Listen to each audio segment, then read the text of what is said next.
औरव नाम के एक ऋषि थे, ध्यान से सुनो। हिमालय पर बैठकर के वो तपस्या करते थे। तो देवताओं का एक स्वभाव है कि जैसे ही कोई तपस्या करने जाता है, देवताओं को यह लगता है कहीं ये इतनी तपस्या ना कर ले कि हमारी पदवी मांग ले, हमारी पदवी छीन ले। तो देवता क्या करते हैं, आकर के उसको ऑफर देते हैं, वरदान मांगो ताकि तुम्हारा भजन यहीं रुक जाए, वरदान लेके तुम जाओ, कहीं इतना भजन ना कर लो कि हमारी पदवी छीन लो। क्योंकि भगवान का तो काम है भजन से प्रसन्न होकर प्रकट होते ही कहते, बताइए क्या दें, ब्रह्मा की पदवी दें, सूर्य की पदवी दें, यम की पदवी दें। ब्रह्मा जी इंद्र कहते हमारे तो सिंहासन के नट बोल्ट ढीले ही रहते हैं, कोई नेक भजन ज्यादा करे भगवान सबसे पहले ऑफरिंग में रखते हैं, लाओ दें तुमको। तो इसलिए ब्रह्मादि देवता, और वो कहते हैं ना जल्दी प्रसन्न होने वाले देवता, ये कौन से देवता हैं जिनको भय रहता है कि हमारी पदवी छिन ना जाए। वो जल्दी प्रसन्न क्यों हो जाते हैं, वो इसलिए जल्दी प्रसन्न हो जाते हैं कि जल्दी हम जाएं, इसको दे दें जो इसको चाहिए, और फिर ये अपना भजन रोक दे यहीं पर। तो औरव ऋषि हिमालय पर भजन कर रहे थे। इंद्र ब्रह्मा आदि देवताओं ने देखा, बोले भाई इसका भजन बड़ा अद्भुत है, कहीं इसके भजन के प्रताप से ये हमारी पदवी ना ले ले। ब्रह्मा जी प्रकट हो गए, वरदान मांगिए क्या चाहिए। और ऋषि हंसने लगे, बोले आपको प्रसन्न करने के लिए भजन नहीं कर रहा हूं मैं, जाइए, कुछ नहीं चाहिए हमको। ब्रह्मा जी वापस आ गए, इंद्र बोले मैं जाता हूं। इंद्र प्रकट हो गए, बोले आप जो कहेंगे सो प्रदान करेंगे आपको, बताइए क्या चाहिए। मना कर दिया। सभी देवताओं ने देवियों ने प्रयास किया, पर औरव ऋषि किसी से भी प्रसन्न नहीं हुए। प्रसन्न मतलब सबको प्रणाम करते थे, पर उनको कुछ चाहिए नहीं था।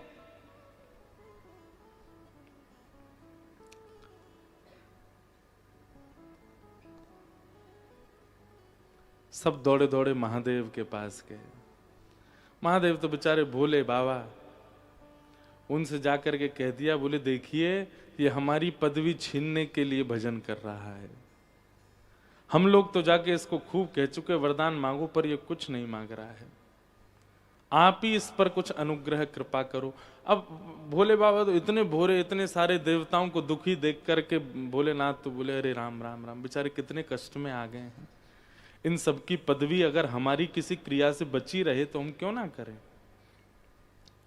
महादेव जैसे गए औरव ऋषि के यहाँ, उसी समय औरव ऋषि अपने इष्ट की आराधना के लिए कुछ पुष्प आदि लेने के लिए हिमालय से थोड़े नीचे उतर के पहाड़ी क्षेत्रों में गए। महादेव ने जाके देखा कि महाराज पूरी कुटिया खाली है, स्थान पूरा आश्रम पर्वतों के बीच में, पहाड़ों पर सुंदर बर्फों के बीच में बिल्कुल खाली, कोई है ही नहीं वहां पर। महादेव ने देवताओं से कहा भैया यहां तो कोई भी नहीं है। बोले भगवान आप एक काम करो। बोले क्या, इसके जो आश्रम है ना इसको जला दो, ये आश्रम ही नहीं बचेगा, अपने आप दुखी होकर के चला जाएगा। महादेव बोले ये सब क्या करवा रहे हैं आप। बोले नहीं नहीं भगवान, हमारी हम देवताओं के आप ही स्वामी हैं, आप हमारी रक्षा करो। और महादेव ने अपनी योग अग्नि से उनके आश्रम को जला दिया। महादेव जाकर के अपने आसन पर बैठ गए, बैठ करके बढ़िया ध्यान में लग गए। अब औरव ऋषि लौट करके आए। जैसे ही उन्होंने आकर के देखा कि पूरा आश्रम संदग्ध जल गया। मैंने क्या बिगाड़ा था किसी का, कभी देवताओं से कुछ मांगा नहीं, कभी किसी प्रकार की याचना की नहीं, कभी किसी देवता को परेशान किया नहीं, मेरा आश्रम क्यों जला दिया। कमंडल से जल लिया और तुरंत श्राप दे दिया, जिसने भी मेरा आश्रम जलाया है, जिस प्रकार मेरा आश्रम जल रहा है उसी प्रकार उसके तन में भी यही अग्नि धधकनी प्रारंभ हो जाए। दिखेगी नहीं पर पीड़ा पूरी वही देगी।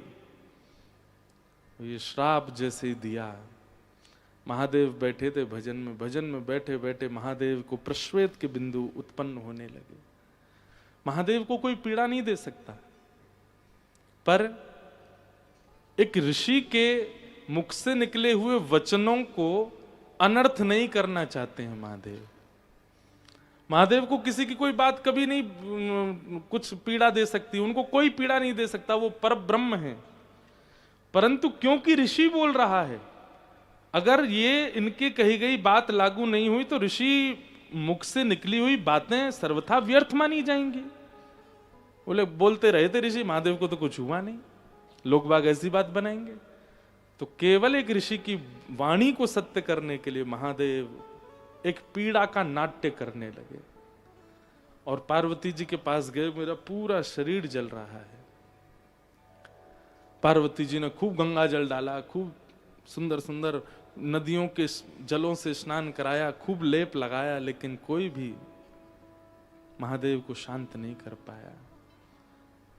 देवता तो सब छुप गए, अपना काम बनता।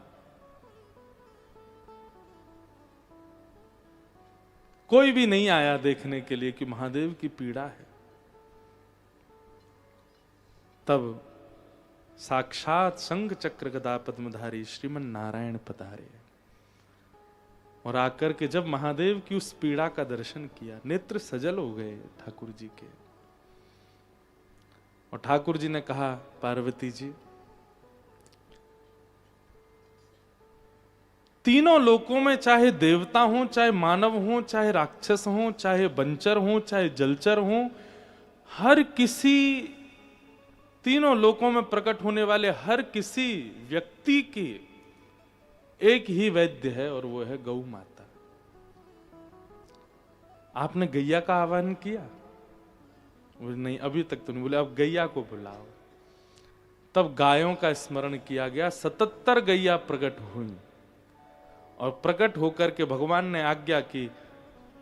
महादेव एक शिला पर बैठ गए और 77 गैया चारों ओर ऊंची शिलाओं पर खड़ी हो गई। उनके थन से जब दुग्ध प्रकट हुआ, तुरंत महादेव के मुखमंडल पर मुस्कान आ गई, प्रसन्न हो गए, नेत्र आंखों में सजल हो गए। ठाकुर जी के इस मंगल प्रयास को देख करके महादेव की वह पीड़ा शांत होने लगी।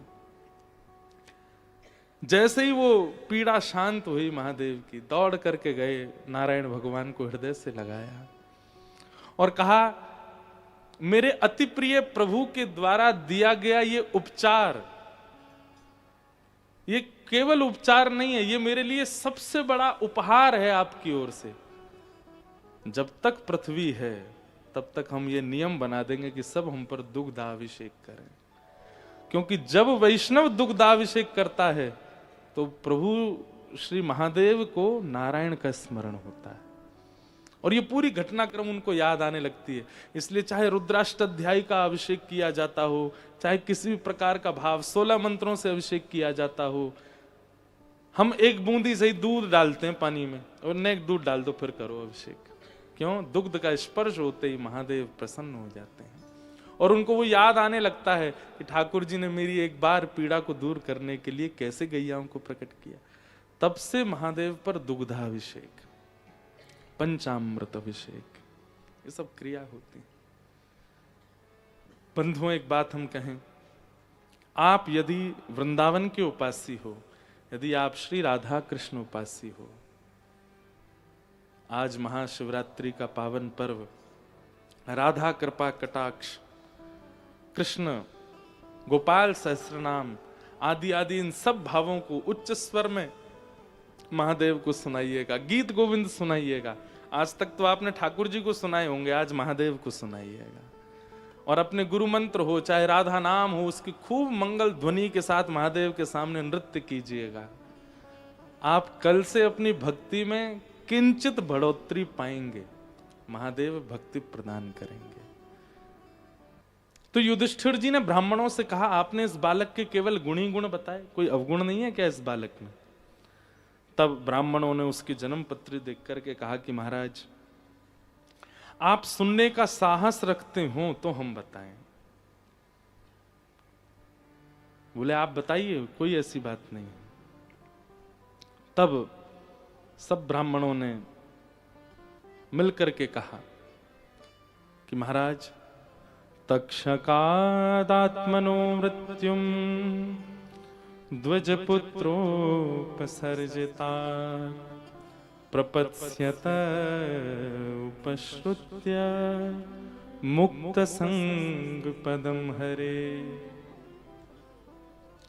तक्षक सर्प के दंशन से आपके इस बालक की मृत्यु होगी। और तक्षक सर्प तब तक नहीं डसता जब तक कोई वैष्णव अपराध ना हो जाए, कोई ब्राह्मण का अपराध ना हो जाए, किसी संत महापुरुष का अपराध आप ना कर दो। तक्षक सर्प तभी डसेगा जब आपने कोई बहुत बड़ा अपराध किया हो। सर्प डसेगा ये सामान्य बात नहीं है बंधु। और केवल सर्प दंशन नहीं, किसी भी वंचर जीव के द्वारा यदि हिंसा होती है तो वो एक अपराध के ही विपरीत होती है।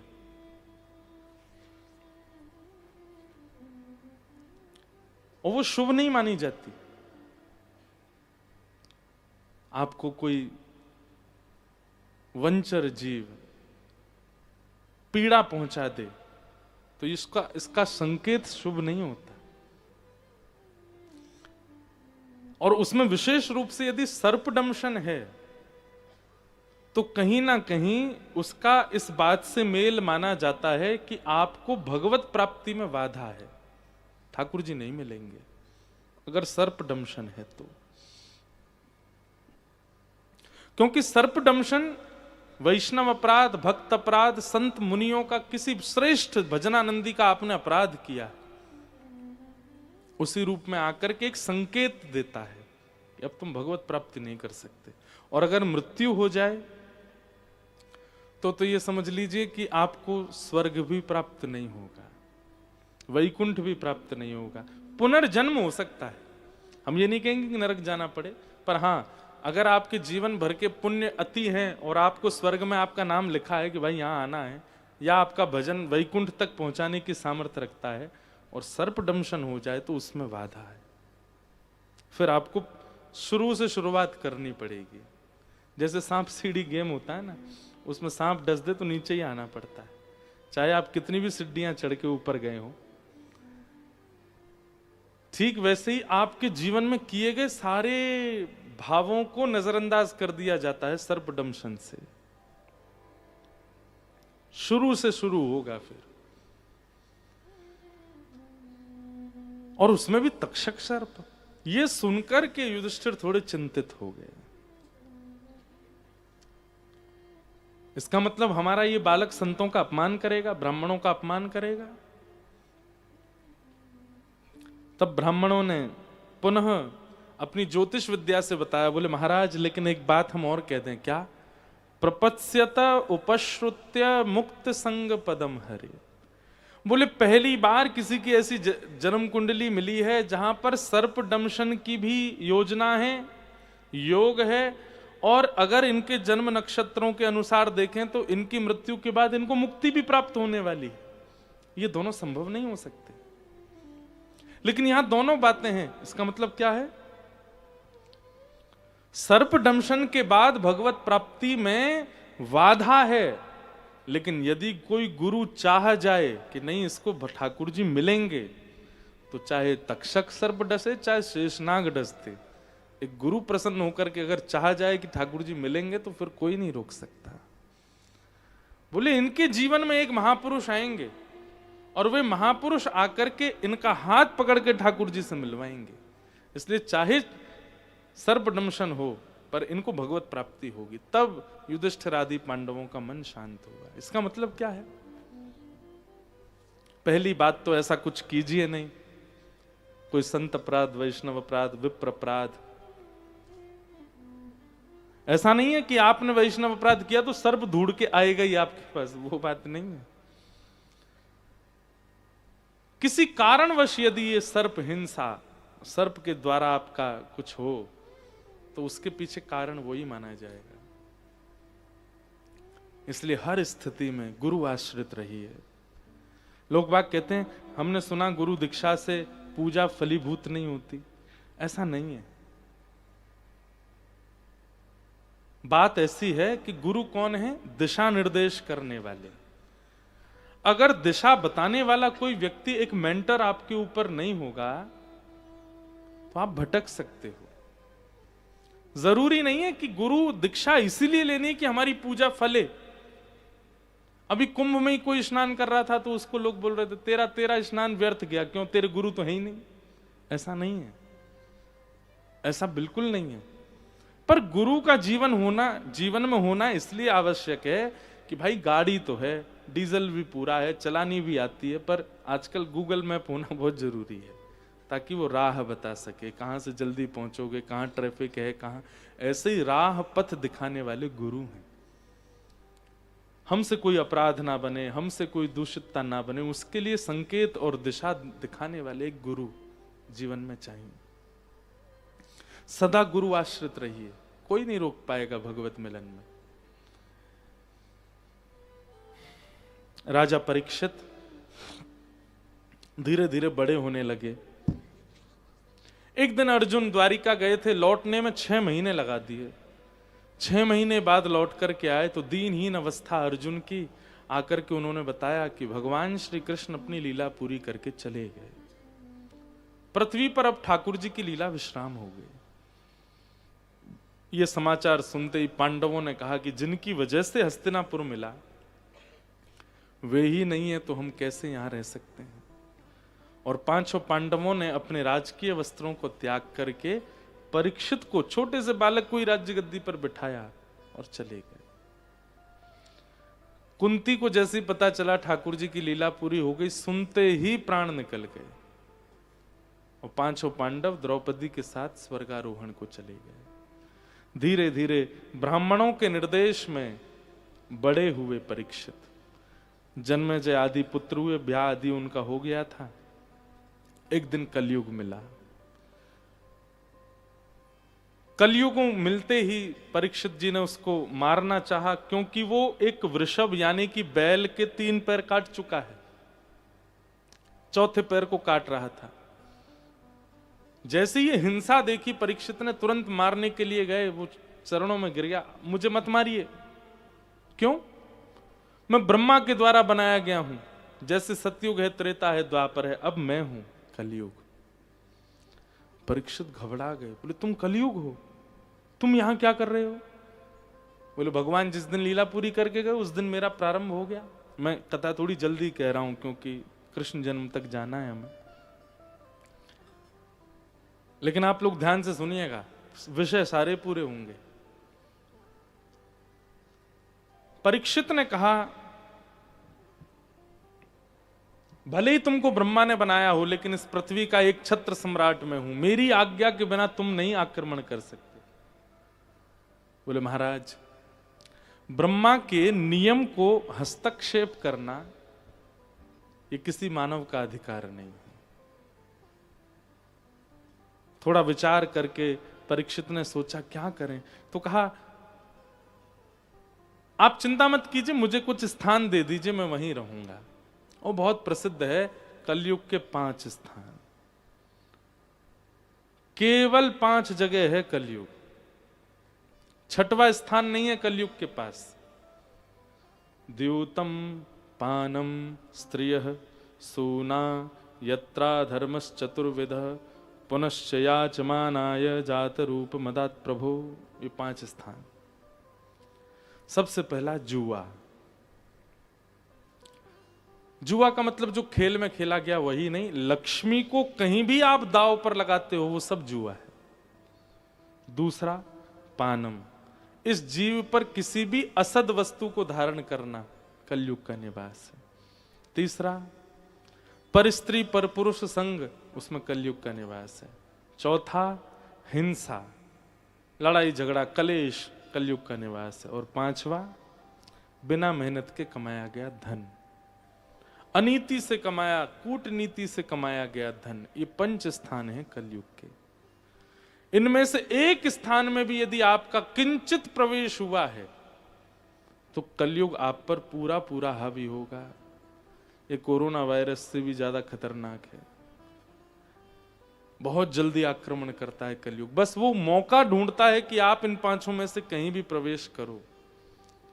और एक बात कह दें, प्रवेश हम सबका हुआ है। इन 5 स्थानों में कहीं ना कहीं हम सब जा चुके, और ज्यादातर पांचवा वाला स्थान जो है, बिना मेहनत के कमाया गया धन। हम जुआ नहीं खेलते, हम पानम नहीं करते, पर स्त्री पर पुरुष संग नहीं करते, हिंसा नहीं करते। ये लास्ट के दो जो हैं कहीं ना कहीं इनमें हमारा प्रवेश है। एक तो कलेशों में, लड़ाई झगड़ा मारपीट और वाद विवाद झगड़ा, इसमें हमारा प्रवेश है। और दूसरा बिना मेहनत के कमाया गया धन, सब में कलयुग है। राजा परीक्षित ने 5 स्थान दे दिए, बड़े प्रसन्न हो गए कि अब कलयुग नहीं आएगा, 5 ही जगह हैं उसके पास। राजा परीक्षित अपने आश्रम गए, जाकर के उन्होंने तय खाने में देखा खूब सारा धन धान्य रखा था, पांडवों के द्वारा युद्ध में जीता गया धन। और उसी धन में एक मुकुट रखा था जरासंध का।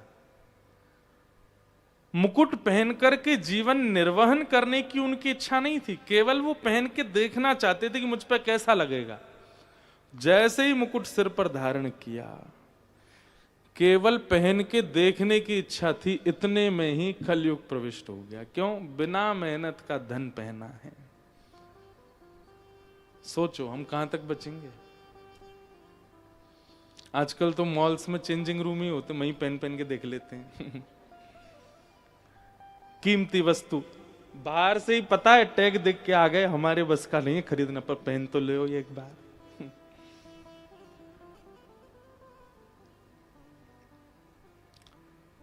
मुफ्त की वस्तुओं के सेवन पर जहां आपका श्रम नहीं है, कहीं ना कहीं वहां कलयुग का निवास है।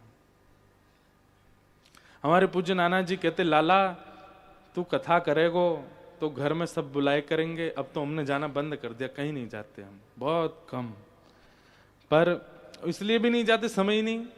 पर नाना जी कहते, लाला तू घरन में जाएगो, लोग तो को बुलाएंगे, जलपान कराएंगे, भोजन पवाएंगे। एक काम करे करियो, मैंने की कहा, बोले जलपान आदि कछु भी करे, वाक्य बाद कम से कम 5-10 मिनट प्रवचन जरूर करियो। मैंने कि क्यों? बोले तो वासे ये होगा, श्रम को खायो है, बिना श्रम को नहीं खायो है। नहीं तो लाला वो धन अनर्थ कर देगा। और धन का एक स्वभाव है बंधुओं, वो बुद्धि भ्रष्ट करता है। वो बुद्धि में जाकर के एक विचित्र स्वभाव प्रकट कर देता है। बहुत ज्यादा धनवान लोगों के अंदर आप उनमें पवित्रता का दर्शन कर लोगे, उनकी शुद्धता देख लोगे, बहुत नीट एंड क्लीन रहते हैं, सब कुछ बहुत बढ़िया, पर विचार वो सुंदर नहीं होते, वो शुद्ध नहीं होते। धन बुद्धि को विकृत करता है। तो कलयुग के ये 5 स्थान, राजा परीक्षित भटक गए। और जैसे ही कलयुग आया तो कलयुग का प्रभाव सबसे पहले किस रूप में दिखेगा? सब लोग बहुत ध्यान से सुनो। आप अपने घर पे बैठे थे, कुछ नहीं, खाली बैठे बैठे आपने विचार किया, अभी अभी हम जगन्नाथपुरी होके आए हैं। जगन्नाथपुरी में वहां के एक लोकल व्यक्ति का, एक पंडा का बड़ा विचित्र सा लोभ ही सा लगा मुझको। तो उसका स्वभाव अच्छा नहीं था, उसके विचार अच्छे नहीं थे। कलयुग का सबसे पहला प्रभाव वो भगवत और भगवत संबंधी वस्तुओं के प्रति आपके चित्त में संशय प्रकट करवाएगा। कथा सुनकर के गए और सुनने के यहां से लौट जाने के बाद में मुझ पे ही संशय होने लग जाए। नहीं, कोई वैसे भी सच में हम यार यहां 60 साल के और ये 28 साल का, 60 साल में जो हमको बात नहीं पता चली, ये 28 साल का हमको कैसे बता रहा है? ये हमारे लिए बड़े दुर्भाग्य की बात है। ऐसी ही भावना आ जाए। ये कलयुग का प्रभाव है। वो आपको सुधारने वाले, संवारने वाले, कहीं ना कहीं व्यवस्थित करने वाले व्यक्तियों के प्रति आपके चित्त में संशय प्रकट करवाएगा। माता पिता आपको रोकते हैं, टोकते हैं, सही बात बताते हैं, और आधी रात में आप क्या सोचने लग गए? क्या बताएं, पुराने विचार वाले हैं ना हमारे माता जी, क्या उनको क्या पता कैसे अब जीवन होता है, कैसी लाइफस्टाइल होती है। हमको रोकती रहती हैं, टोकती रहती हैं, कुछ जानती नहीं। मौन रहो, बढ़िया अपनी पढ़ाई वढ़ाई पूरी करेंगे, शादी वादी करके हम तो फिर कहीं और सेटल हो जाएंगे। ये कलयुग का प्रभाव है। वो आपके हितैषियों को, आपके शुभ चिंतकों को, सत्संग कराने वालों को, भगवत प्रेमियों के प्रति संशय प्रकट करवाएगा। सबसे पहला प्रभाव है ये कलयुग का। ये अगर आपके साथ होने लग जाए तो समझ जाइए कि कलयुग है, आ गया। अरे हम तो कहते हैं राधा रमण जी पर संशय हो गया, राधा वल्लभ जी पे संशय हो गया, वृंदावन पे संशय हो गया, यमुना जी पे संशय हो गया, महाकुंभ में त्रिवेणी पे संगम को देख करके संशय हो गया। यार नहा रहे हैं लोग बाग पर, कैसा जल है, कैसा पानी है, कैसे लोग हैं, यहां कैसे पाप धुल सकते हैं। ये संशयात्मिका बुद्धि अविश्वास के साथ जो भगवत संबंधी व्यक्तियों के प्रति, भावों के प्रति जो प्रकट होती है, ये कलयुग का प्रभाव है। पहला यहीं से ही प्रारंभ होता है कलयुग, चित्त में आना।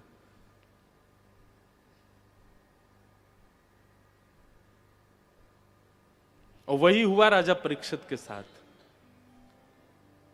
राजा परीक्षित वन में गए थे, बहुत जोर की प्यास लगी, एक ऋषि का आश्रम दिखाई दिया।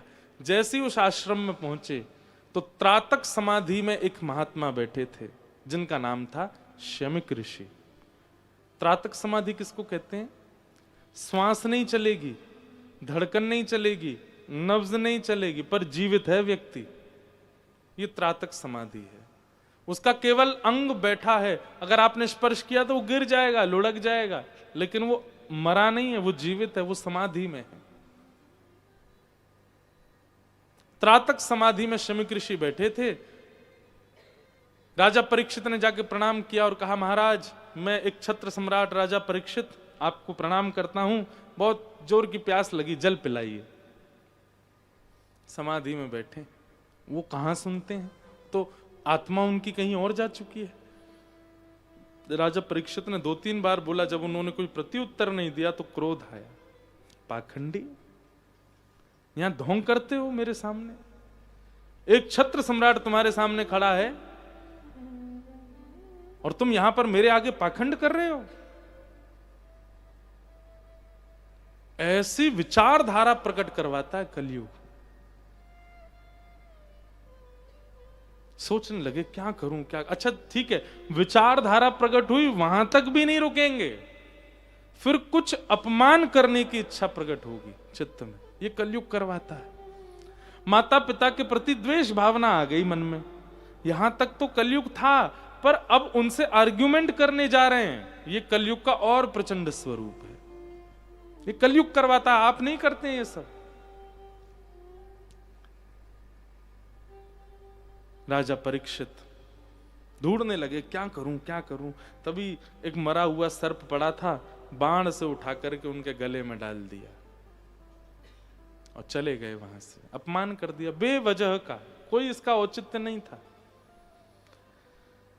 कुछ बालकों ने यह दृश्य पूरा देखा और शमिक ऋषि के पुत्र श्रृंगी, जो कि नदी में स्नान कर रहे थे, उनको जाके बता दिया, तुम्हारे पिता के साथ आज ऐसा ऐसा किया राजा परीक्षित ने। जल मांग रहे थे, समाधि में बैठे, उन्होंने नहीं दिया तो मरा हुआ सर्प डाल दिया। श्रृंगी को पहले तो रोना आया और फिर बाद में क्रोध आया। हाथ में जल ले लिया और जल लेकर के उसी समय श्राप दे दिया। जिसने भी ये कृत्य किया है मैं उसको श्राप देता हूं, आज के ठीक 7वें दिन तक्षक सर्प डस देगा, उसकी मृत्यु हो जाएगी। दौड़ करके गए, अपने पिता को जाकर के देखा, मरा हुआ सर्प निकाल के फेंक दिया। थोड़ी देर बाद जब त्रातक समाधि पूरी हुई, रोने लगे। अपने पुत्र को देख करके बोले, क्यों रो रहे हो, क्या बात है? पूरी बात घटना बताई। बोले, पिताजी आपका ऐसे अपमान करके गया राजा परीक्षित, पर वो बचेगा नहीं, मैंने उसको शाप दिया है, 7 दिन में उसको तक्षक सर्प डस देगा। पिता ने पुत्र को डांटा, ये अच्छा नहीं किया तुमने। रोगी की चिकित्सा की जाती है, उसको मारा नहीं जाता। तुमने तो उसको नाश ही कर दिया उसका, ये अच्छा नहीं किया। अपने गौरमुख नाम के शिष्य को कहा, जाकर के राजा परीक्षित को बता दो 7 दिन शेष बचे हैं। यहां राजा परीक्षित ने मुकुट धर, अब धीरे धीरे कलयुग का प्रभाव, कलयुग का यही काम है, वो पहले आपसे गलत करवाएगा और गलत जब आप सब करा दोगे, सब नाश आपका हो जाएगा, फिर आप क्या सोचोगे, अरे राम राम, ये मैंने क्या किया, ये मुझसे बहुत बड़ी गलती हो गई, गड़बड़ी हो गई। अब आप आत्मग्लानि में जी रहे हो, गिल्ट होगा आपको अंदर से, गिल्ट फीलिंग आती है ना कुछ भी करने के बाद। ये कलयुगी है, वो थोड़ी देर के लिए आपके अंदर आवेश के रूप में आता है और सब आपका नाश सर्वनाश करवा करके और फिर भाग जाता है, फिर हंसता है, खिलखिलाता है जब आप परेशान होते हैं, बोले हाँ अब आएगा आनंद, अब फंसेगा ये। राजा परीक्षित को बहुत आत्मग्लानि हुई, मैंने क्या कर दिया, एक ऋषि के गले में मरा हुआ सर्प डाल दिया। तभी गौरमुख शिष्य आए और राजा परीक्षित को आके कहा, आपने जो आज कृत्य किया महाराज, उसके वजह से 7 दिन में मरने का आपको श्राप लगा, अपनी मुक्ति का उपाय खोज लीजिए। राजा परीक्षित उदास नहीं हुए, अपने पुत्र को राज्य गद्दी पर बिठाया, निकल गए गंगा के किनारे। अनेक ऋषियों से पूछा, मेरी भगवत प्राप्ति कैसे हो, मुझे मुक्ति कैसे मिलेगी, पर कोई भी नहीं बता पाया। सबने अनेक अनेक उपाय बताए, पर कोई भी प्रमाण से नहीं कह पाया इससे मुक्ति मिलेगी। तभी वहां सुखदेव जी का आगमन हुआ। बोलो सुखदेव जी महाराज की। कि तत्रा भवद भगवान व्यास पुत्रो यदिच्छया कामटमानोऽनपेक्षः अलक्षलिंगो निजलाभतुष्टो व्रतस्य बालैरवधूतभेषः। श्री सुखदेव जी महाराज आए। बंधुओं, सुखदेव जी, हमारे कई जगह ऐसा वर्णन किया गया कि सुखदेव जी कौन है, बोले ठाकुर जी ही सुखदेव के रूप में आए कथा सुनाने के लिए। इस भगवती भागवत को कोई और नहीं सुना सकता, स्वयं ठाकुर जी ही श्रवण कराने के लिए आए हैं। सुखदेव जी महाराज आए, आकर के आसन पर बैठे। राजा परीक्षित ने चरणों में प्रणाम करते हुए कहा, मेरी मुक्ति का उपाय बताइए। सुखदेव जी हंसने लगे और हंस करके बोले, मुक्ति की कामना, मुक्ति की इच्छा या मुक्ति की चिंता उनको होनी चाहिए जिनको संशय है अपने ऊपर। आपको क्यों है संशय? आप तो वो बालक हो जिसने जन्म बाद में लिया, भगवान का दर्शन गर्भ में पहले। ठाकुर जी ने तुम्हारी मां के गर्भ में आके तुमको दर्शन दिया है। तुमको तो याद नहीं होगा, पर सुना तो तुमने होगा ना। तुम्हारी मां उत्तरा के ऊपर ब्रह्मास्त्र छोड़ा गया, ठाकुर जी ने गर्भ में आके रक्षा की। सोचो, अगर तुम इंपॉर्टेंट नहीं होते उस समय ब्रह्मास्त्र तुमको मार देता, पर तुमसे कोई आशा थी ठाकुर जी को, इसलिए ठाकुर जी ने गर्भ में आके तुम्हारी रक्षा की। हमारे पूज्य पिताजी महाराज के गुरुदेव भगवान एक बहुत अच्छी बात कहते हैं, आपको समझ आए तो सुनिए। बोले ठाकुर जी उस गर्भ में प्रवेश कर गए जिस गर्भ में न जाना पड़े, इसी का सारा उपदेश देते हैं सारे शास्त्र। चाहे भागवत जी हो, चाहे राम कथा हो, चाहे मानस जी हो, चाहे शिव पुराण हो, चाहे अग्नि पुराण हो, हर जगह एक ही बात ज्यादातर बताई जाती, ऐसे कर्म करो पुनर्जन्म ना लेना पड़े, ये तुम्हारा अंतिम जन्म हो। सब जगह यही उपदेश दिया जाता है। पुनर्जन्म मतलब पुनः मातृगर्भ में ना आना पड़े। उस इतना ही दूषित है अगर मातृगर्भ। ठाकुर जी क्यों गए? परीक्षित की रक्षा के लिए। श्रीमद् भागवत में कपिल देवभूति संवाद में नरक से भी ज्यादा भयावह बताया गया है मातृगर्भ को। नरक में भी इतनी पीड़ा नहीं होती जितनी मां के गर्भ में उस बालक को होती है। अभी विस्तार का मुझ पर समय नहीं तो मैं सुनाता, कितनी पीड़ा होती है उस बालक को जब वो मातृगर्भ में होता है। उस गर्भ में ठाकुर जी प्रवेश कर गए। इसका मतलब क्या है? तुम सामान्य नहीं हो परीक्षित, ठाकुर जी को तुमसे कुछ आशा है, इसलिए ठाकुर जी गए। और जिससे ठाकुर जी आशा करते हैं उसको अपनी मुक्ति की चिंता है। मुक्ति की चिंता तो उनको होनी चाहिए जिनके जीवन में ना कभी भजन आया, ना कभी भगवत कथा आई, ना कभी वैष्णव आए, ना कभी संत आए, दूर दूर तक भगवत भावों से जो दूर है। चिंता तो उनको होनी चाहिए, तुम चिंता क्यों कर रहे हो? राजा परीक्षित बोले तो फिर 7 दिन में मेरी मृत्यु होगी, मुझे चिंता क्या करनी चाहिए फिर? बोले गर्भ में आकर के भगवान ने तुम्हारी रक्षा की, क्या तुमने उनको देखा था? बोले गर्भ के बालक को क्या याद रहता है, मुझे तो कुछ। बोले ये चिंता तुमको होनी चाहिए कि ठाकुर जी मेरे इतने समीप थे, मैं फिर भी उनको नहीं देख पाया। मेरे लिए गर्भ में आए थे, मैं फिर भी उनको नहीं देख पाया। जहां तीन चार युगों तक तपस्या करते हैं संत जन, तब भी भगवत दर्शन नहीं हो पाता उनको। तुम्हारी तो मातृ गर्भ में आए थे ठाकुर जी। तुमको चिंता ये होनी चाहिए कि इतनी पास आकर के भी चले गए, मुझे दिखे नहीं, मुझे याद नहीं उनके नेत्र कैसे, उनके हाथ कैसे, उनकी मुस्कान कैसी। ये चिंता तुमको होनी चाहिए। तुमको मुक्ति की नहीं, तुमको भगवत दर्शन की चिंता होनी चाहिए कि अब तुम्हारे पास केवल 7 दिन बचे हैं, कहीं 7वां दिन आ जाए, तक्षक सर्प डस दे और तुम भगवत दर्शन ना कर पाओ। चिंता तुमको ये होनी चाहिए। यही चिंता हम सबको होनी चाहिए। हमारा 7वां दिन किसी भी दिन आ सकता है। आज की हम कथा सुना रहे हैं, क्या कोई भरोसा कल का? कल की सुना पाएंगे? आप लोग चलो, हम पे तो आपको दया आ गई होगी, महाराज जी ऐसे मत बोलो, आप तो कल भी आओगे। तो चलो आप पे डाल देते हैं, आप सुन पाओगे कल की कथा? कोई गारंटेड हो?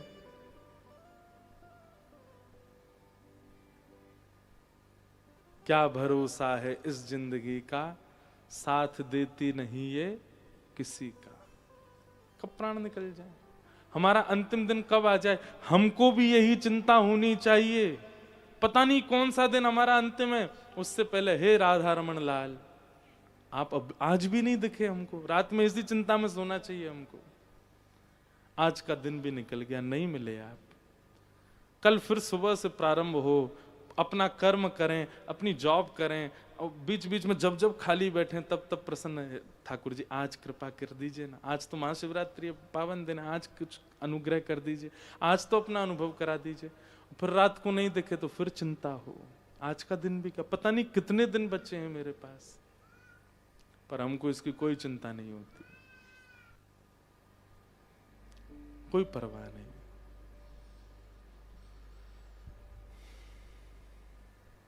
यही बात समझा रहे हैं परीक्षित को।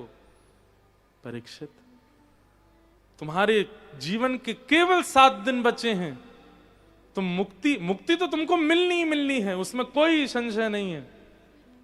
ठाकुर जी जिसके पास से निकल जाते हैं उसको मुक्ति मिल जाती। तुम्हारे लिए तो स्पेशली गर्भ में आए थे। तुम मुक्ति की चिंता मत करो, वो तो तुम्हें मिली गई है। तुम तो भक्ति की चिंता करो, तुम तो दर्शन की चिंता करो। इस प्रकार जड़ भरत जी का चरित्र सुनाया, आगे भूगोल खगोल नरकों का वर्णन किया गया। तत्पश्चात प्रहलाद जी का चरित्र आया। हिरण्यकश्यप नाम का एक दैत्य, जिसके यहाँ परम भक्त श्री प्रहलाद जी प्रकट हुए। प्रहलाद जी महाराज ने अपने भक्ति भाव से ठाकुर श्री नृसिंह जी को प्रसन्न कर दिया। एक दिन खंभ भेदन किया और वहां से भगवान नृसिंह का रूप प्रकट हुआ। नृसिंह भगवान ने हिरण्यकश्यप का वध किया। अनेक देवी देवताओं ने स्तुति गाई पर उनका क्रोध शांत नहीं हुआ। तब श्री प्रहलाद जी महाराज ने बस 2 शब्द कहे, सुमरहति समय हरि रुग्र जाते। ये स्वर सुनते ही नृसिंह भगवान जो प्रचंड रूप में बैठे थे पिघल गए। ठाकुर जी भगवान ही अवतार लेकर के आ रहे हैं। कहां? वसुदेव जी के घर में। यहां कंस अपनी बहन देवकी का विवाह वसुदेव जी से करता है। विदा करने के लिए स्वयं रथ हाँकते हुए जा रहा था। तभी देवताओं ने आकाशवाणी करते हुए बताया, जिस बहन को विदा करने जा रहे हो इसी का अष्टम गर्भ तुम्हारा काल होगा। ये खबर सुनते ही क्रोध में भर गया, देवकी को मारने के लिए तत्पर हुआ। वसुदेव जी ने चरण पकड़ के कहा, जितने बालक होंगे हम सब मारेंगे, इनको मत मारो। 6 बालकों को कंस ने मार दिया। 7वें बालक के रूप में बलराम जी आए। किसी ने मुझसे कहा, बोले देवता अगर आकाशवाणी नहीं करते तो ये सारा रायता नहीं फैलता। लेकिन एक बात कहें हम आपको,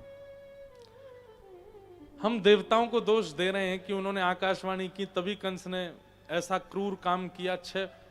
6 बालकों को मारना ये सामान्य बात है। वास्तव में देवताओं ने तो सच्चाई को उजागर किया। वो कंस जो है वो सुधरा हुआ बन रहा था, पूरी मथुरा नगरी के आगे उसकी जय जयकार होने लगे। बताओ, सारथी होते हुए भी स्वयं अपनी बहन को विदा करने के लिए जा रहा है। ये उसका बहलूपिया भेष था जो वो सबको दिखा रहा था कि वो कितना प्रेमी है। तब देवताओं ने कहा, रुको अभी हम पर्दा खोलते हैं, इसकी मृत्यु कैसे होगी वो इसको बता दिया जाए। ये फिर कितना बड़ा संत है अभी दिखता है। बस इतना कह दिया, जिसको तुम विदा कर रहे हो इसका 8वां गर्भ तुम्हारा काल होगा। ना तो देवकी को मारता, ना 7 बालकों को मारता, सीधे 8वें को ही मार देता। नहीं, पहले तो देवकी को ही मारना चाहा, वसुदेव जी ने रोका।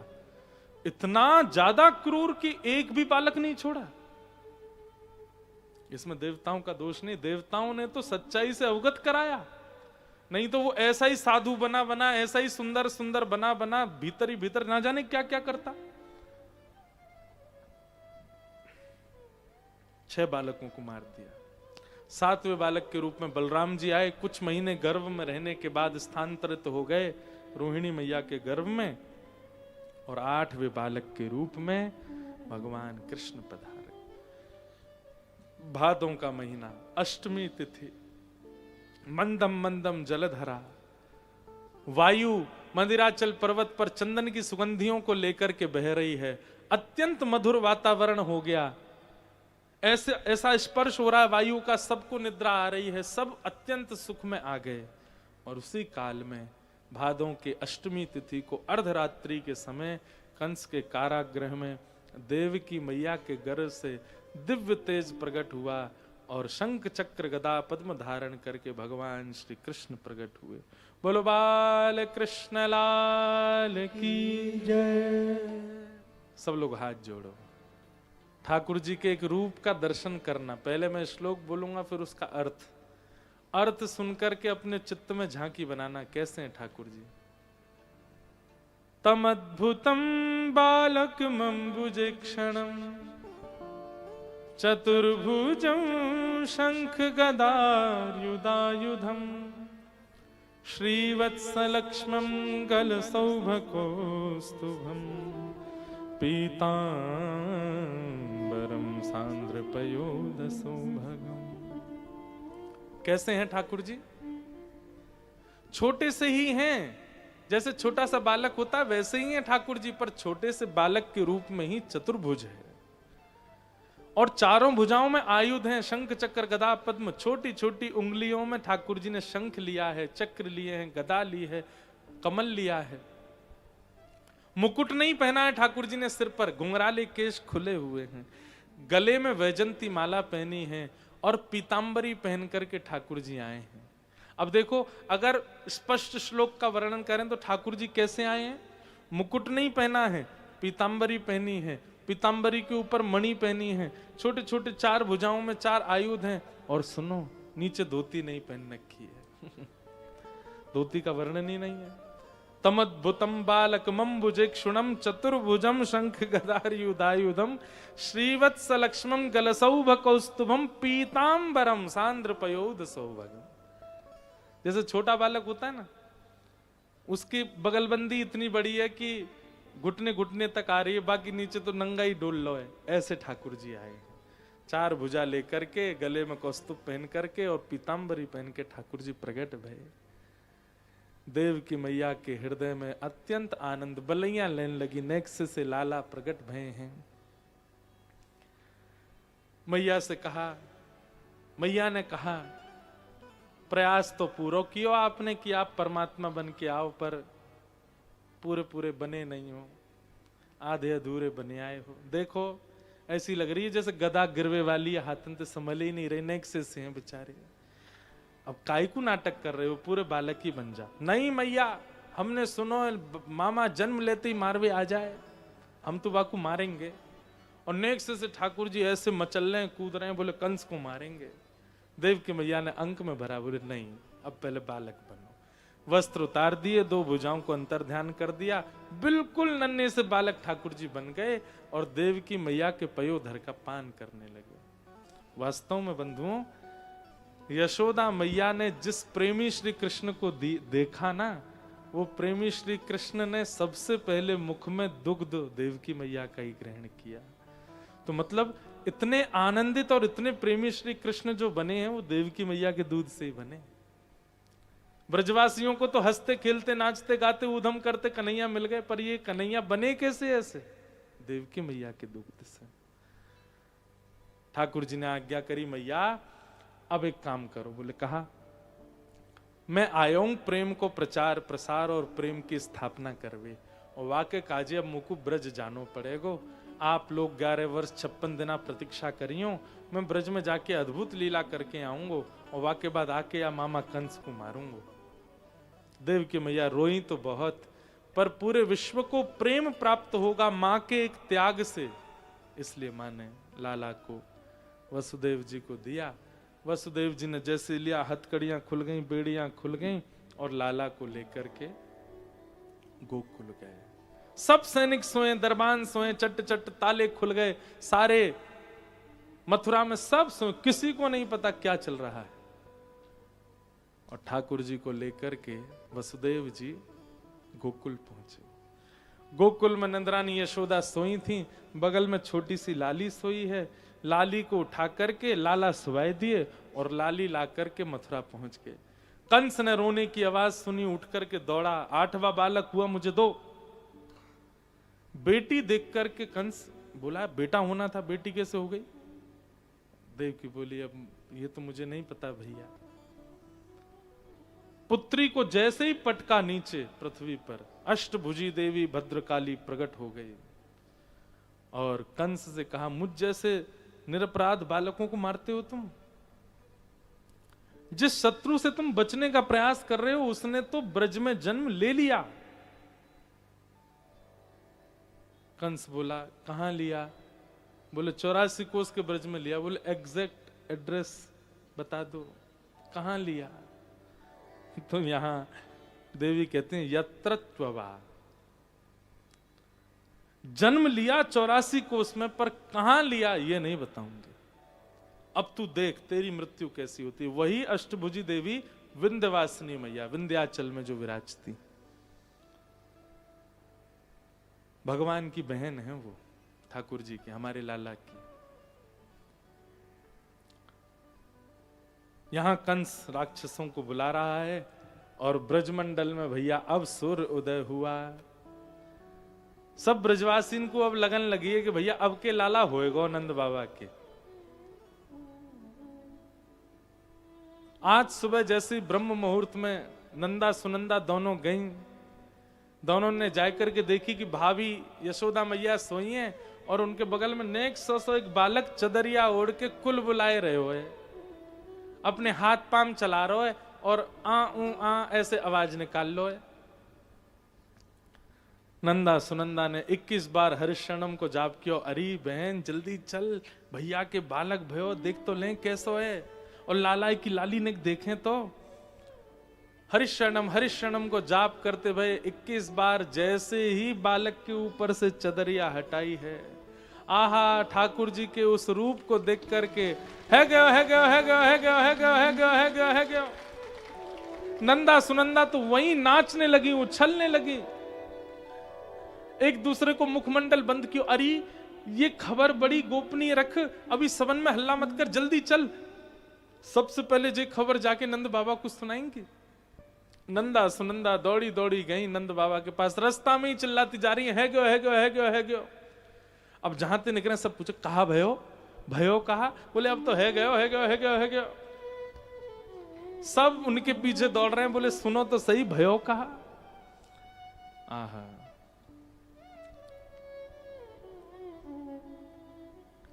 चारों तरफ से घेर लिया नंद बाबा को, और नंद बाबा बीच में खड़े हैं और नंदा सुनंदा गा रही है गयो है गयो है गयो है गयो है गयो।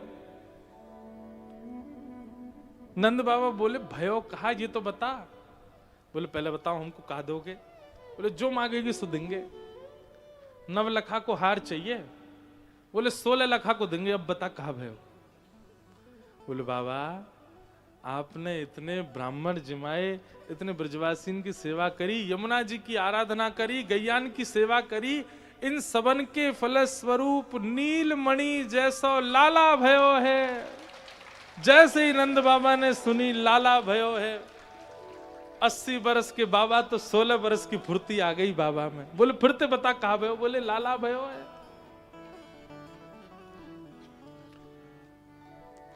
नंद बाबा दौड़े, दौड़ करके यमुना स्नान कियो, पीली बगलबंदी पहनी, पीली धोती पहनी, पीलो पाग, पीलो पीलो चंदन लगायो। लइयो रे छोरा दर्पण कैसो लग रहा हूं? बोले बाबा दुल्हा से लग रहे हो बिल्कुल। अब तो नंद बाबा आनंद मचा रहे हैं, पूरे ब्रजमंडल में हवा की तरह बात फैल गई, नंद बाबा के लाला भयो है। सबको इतना सुख मिलो जैसे मानो उन्हीं के लाला भयो है। श्री राधा रमण लाल की जय, श्री राधा वल्लभ लाल की जय। पूछरी के लौटा की हुक हुक प्यारे, क्या बात है बंसी वारे। सब लोग बधाई हो। हम पुनः पुनः निवेदन कर रहे हैं भैया आप ही आना, हा? और की जय। खूब आनंद के साथ रुक जाओ, नेक रुको। आप सब लोगों को खूब खूब बधाई।